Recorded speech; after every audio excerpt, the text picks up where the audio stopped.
नमस्कार, मैं हूं पद्मजा जोशी। आप देख रहे हैं आज की अड़ी। प्रयागराज महाकुंभ में ऐतिहासिक आयोजन का आखिरकार समापन हो ही गया। महाकुंभ में 45 दिनों में 67 करोड़ 21 लाख लोगों ने डुबकी लगाई। कल आखिरी दिन महाशिवरात्रि के अवसर पर ही अकेले एक दिन में संगम में 1 करोड़ 44 लाख लोगों ने आस्था की डुबकी ली। इसका मतलब ये कि हर दिन पिछले 1.5 महीने में हर रोज कम से कम 1.5 करोड़ श्रद्धालु संगम में डुबकी लगा चुके थे।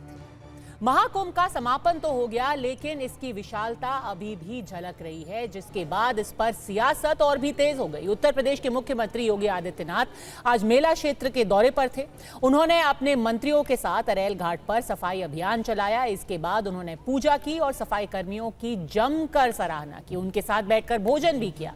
तो वहीं प्रधानमंत्री मोदी ने आज महाकुंभ के महत्व को बताते हुए एक ब्लॉग लिखा और इसमें कहा कि जो हमने महाकुंभ में देखा, जिस तरीके से लोगों की वहां पर भीड़ उमड़ी, ये कुछ और नहीं, एक नए युग की शुरुआत जैसे है। प्रधानमंत्री ने अपने ब्लॉग के जरिए ये तर्क दिया कि प्रयागराज में जो भी हमने देखा, जब एक राष्ट्र की चेतना जागृत होती है तो ऐसी तस्वीरें सामने आती हैं, जब कोई भी देश सैकड़ों साल की गुलामी की मानसिकता के बंधन तोड़ करके एक नए चैतन्य के साथ हवा में सांस लेने लगता है, तभी ऐसा दृश्य उपस्थित होता है। उन्होंने यह भी कहा कि महाकुंभ एक ऐसा आयोजन था जिसमें जात पात, पंथ, विचारधारा, किसी की भी परवाह बिना किए लोग दुनिया के कोने कोने से संगम के तट पर पहुंचे। यही भारत की विशाल क्षमता और सामूहिक शक्ति का प्रमाण है। कुंभ के आयोजन के तरीके को प्रबंधन और नीति विशेषज्ञ यानी कि जो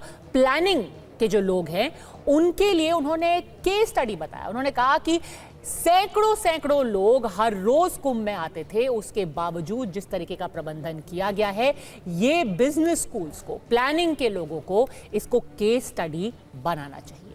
साथ ही साथ उन्होंने ये भी स्वीकार किया कि अगर इस सब के बावजूद लगातार बढ़ती भीड़ की वजह से किसी भी तरीके की असुविधा किसी श्रद्धालु को हुई है, तो उसके लिए वो सभी से क्षमा चाहते हैं।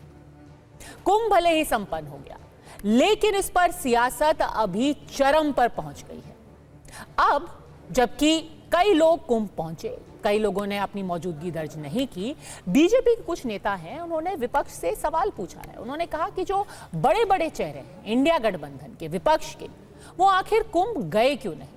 क्या अगर पूरा ये एक आस्था का विषय था, देश भर से लोग अपनी आस्था के लिए जब महाकुंभ पर मौजूद थे, तो कांग्रेस के, एनसीपी के, शिवसेना के ये बड़े नेता क्यों नहीं कुंभ में गए?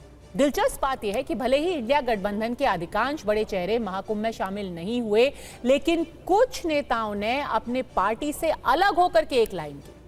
अब आप देख लीजिए, कर्नाटक के उप मुख्यमंत्री डीके शिव कुमार, वो पहले तो त्रिवेणी गए और कल कोयंबटूर में ईशा फाउंडेशन में महाशिवरात्रि के समारोह में भी उन्होंने भाग लिया। दिग्विजय सिंह, वो भी महाकुंभ पहुंचे थे और कल उन्होंने मध्य प्रदेश में जो काम बागेश्वर धाम कर रहे हैं, उनकी भी सराहना की, उनकी भी प्रशंसा की। तो क्या वजह है कि कुछ नेता लगातार हिंदुत्व को लेकर के, आस्था को लेकर के, महाकुंभ को लेकर के अपनी पार्टी की लाइन से ही अलग दिख रहे हैं?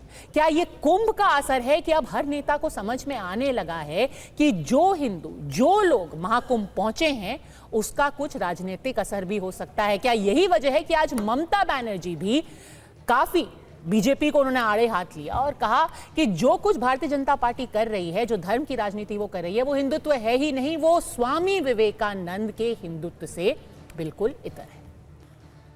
ऐसे में अड़ी के आज के सवाल हैं बिल्कुल सीधे। क्या महाकुंभ के सेंटिमेंट से तय होगी आने वाली राजनीति की दिशा? क्या विपक्ष को महाकुंभ से जो माहौल बना है, क्या उसका भय अब सताने लगा है? और युग परिवर्तन की बात की है प्रधानमंत्री ने, उस पर विपक्ष को कोई जवाब क्या नहीं सूझ रहा है?